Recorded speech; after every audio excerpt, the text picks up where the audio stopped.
जयपुर की रिक्शा की सवारी सुशांत को क्यों हमेशा याद रहेगी। उन्हें इस बात का दुख था कि रिक्शा वालों को मजदूरी जो है कम क्यों मिलती है। ये सारी बातों का जिक्र जो है उन्होंने अपनी फिल्म की शूटिंग के दौरान किया था। किस फिल्म की शूटिंग थी मैं हिना कुमावत फिल्म विंडो पर आपको बताऊंगी। पहले मैं आपको उस फिल्म की तस्वीर दिखाती हूँ।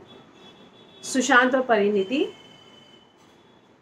शुद्ध देसी रोमांस की मुझे लगता है ये तस्वीरें हैं, और इस फिल्म की शुद्ध देसी रोमांस की ये तस्वीरें हैं। और इस फिल्म की शूटिंग के लिए जयपुर गए थे सुशांत, और उसी की वहीं का एक किस्सा जो है अब सुरजीत ने शेयर किया है। जयपुर बात करीब, दरअसल बहुत लंबा किस्सा है, बात करीब आज से 7 साल पुरानी है, जब जयपुर में यशराज बैनर की फिल्म की शूटिंग शुरू हुई। शूटिंग के चलते चारों ओर खबर फैल गई कि शहर में प्रियंका चोपड़ा की बहन शूटिंग कर रही है और उनके साथ पवित्र रिश्ता के सीरियल के लीड एक्टर सुशांत जो है अभिनय कर रहे हैं। हालांकि उस वक्त दोनों ही कलाकार एकदम नए थे, लेकिन शूटिंग के चलते शहर का माहौल जो है उत्साह था सभी में। शूटिंग स्थल पर भीड़ को नियंत्रित करना मुश्किल हो गया, जिसके चलते कभी सेट आमेर लगाया जाता तो कभी नाहरगढ़। एक दिन अल सुबह खबर मिली कि आज शूटिंग बड़ी चौपड़ पर हवा महल के सामने द विंड कैफे पर हो रही है। जब शूटिंग का जायजा लिया तो देखा कि सेटअप लगाया जा रहा है और डायरेक्टर मनीष शर्मा यूनिट को समझा रहे हैं शॉट आज ही होना चाहिए, क्योंकि अब बहुत जल्दी भीड़ हो जाएगी। इतने में यूनिट के एक मेंबर की वॉकी टॉकी बजती है। उसमें कहा गया कि सर सुशांत और परिणीति तैयार है, लेकिन शॉट फिल्माया जाता उससे पहले चिलचिलाती धूप सभी के लिए परेशानी का सबब बन गई। फिर डायरेक्टर मनीष शर्मा सुशांत और परिणीति को शॉट समझाने में लग गए। इतने में लोकल यूनिट हेड से बातचीत करने का मौका मिल गया और मैंने बताया कि मैं सुशांत और परिणीति से बातचीत करनी है, लेकिन उसने कहा कि आप डायरेक्टर मनीष सर से बात कर लीजिए। इतने में शॉट शुरू हो गया, लेकिन ओके नहीं हो पाया। ऐसे में सभी कलाकार सुस्ताने लगे और लंच टाइम आ गया।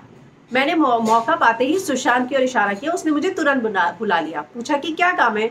मैंने कहा आपसे बातचीत करनी है। तो उसने मुझे कहा ठीक है, थोड़ी देर रुको, और थोड़ी देर में चाय की टेबल पर बुलाया। इस चाय की टेबल की खास बात यह थी कि इसके बिल्कुल सामने जयपुर की खास पहचान हवा महल की इमारत थी, जिसे देखकर सुशांत बहुत खुश लग रहे थे। उन्होंने एकाएक सवाल किया कि इसकी खिड़कियों से कितनी ठंडी हवा आती होगी ना। मैंने कहा कि एक बार जाकर देख लीजिए। उन्होंने तुरंत जवाब दिया, हाँ जरूर जाना है। खैर बताइए आपको क्या बात करनी थी। मैंने सवाल किए कि आप एकदम नए हैं, आगे की क्या रणनीति है। सुशांत ने जवाब दिया, देखिए मैं यहाँ अभिनेता की हैसियत से आया हूँ। अभिनय मेरा जुनून है, जिसके लिए मैंने इंजीनियरिंग की पढ़ाई बीच में छोड़ दी। मेरा नंबर 1 बनने का कोई इरादा नहीं, लेकिन मैं भविष्य में एक अच्छा एक्टर जरूर कहलाना चाहता हूँ।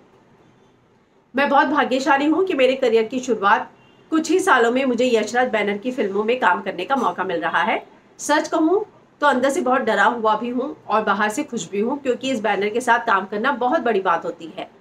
मैंने करियर की शुरुआत बैकग्राउंड डांसर के रूप में की, लेकिन बालाजी टेलीफिल्म्स की कास्टिंग टीम ने मेरी छुपी प्रतिभा को पहचाना और इसकी बदौलत मेरी टीवी की दुनिया में एंट्री हुई। मैंने पहली बार सीरियल किस देश में है मेरा दिल में प्रीत जुनेता का किरदार निभाया।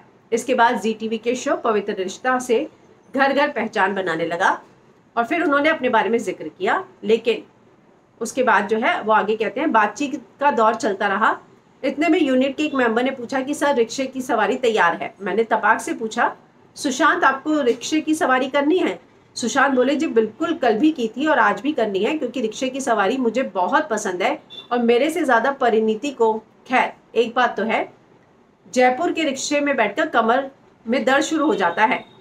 तो सुशांत ने जवाब दिया, गलियों में बहुत गड्ढे हैं जिसकी वजह से ऐसा होता है, लेकिन मुख्य सड़क पर कम है। लेकिन एक बात तो है, यहाँ के रिक्शे कोलकाता के रिक्शे से काफी अलग है, क्योंकि कोलकाता में तो हाथ से रिक्शों को खींचा जाता है, लेकिन यहाँ ऐसा नहीं है। मगर चिलचिलाती धूप और बरसात की परवाह किए बिना ये रिक्शे वाले भारी भरकम सवारियों को बैठाकर रोजाना सुबह से शाम तक जयपुर की उबड़ खाबड़ और सकरी गलियों में घूमते हैं, और ये देखकर आंसू निकल आते हैं मेरे। बेचारे कितनी मेहनत करते हैं, लेकिन इन्हें मजदूरी बहुत कम मिलती है। खैर मुझे तो जयपुर के रिक्शे की सवारी जिंदगी भर याद रहने वाली है। तो ये किस्सा जो है सुरजीत सिंह राठौड़ ने शेयर किया है कि उन्होंने ये बताया कि कैसे जयपुर में रिक्शे की सवारी उन्हें बहुत पसंद थी, लेकिन उन्हें इस बात का बुरा लगता था कि रिक्शों वालों को जो है इतनी धूप में बारिश में काम करते हैं, इतना भार उठाते हैं, उसके बावजूद उन्हें जो है मजदूरी कम मिलती है। साथ ही उन्होंने जो जिक्र किया उसमें यह भी बताया था कि हाँ, मैं एक्टर बनना चाहता हूँ, लेकिन ऐसा नहीं कि नंबर 1 बनूं, मुझे बस मैं ये चाहता हूँ कि लोग मुझे मेरे अच्छे अभिनय के लिए याद रखें। तो इस खूबसूरत किस्से को जो है सुरजीत सिंह राठौड़ ने अपने ट्विटर पर शेयर किया है और लगातार जो है सुरजीत सुशांत को लेकर न्याय की मांग कर रहे हैं। वो अपना बयान भी दर्ज कराना चाहते हैं और इसीलिए उन्होंने सीबीआई के महानिदेशक को खत भी लिखा है।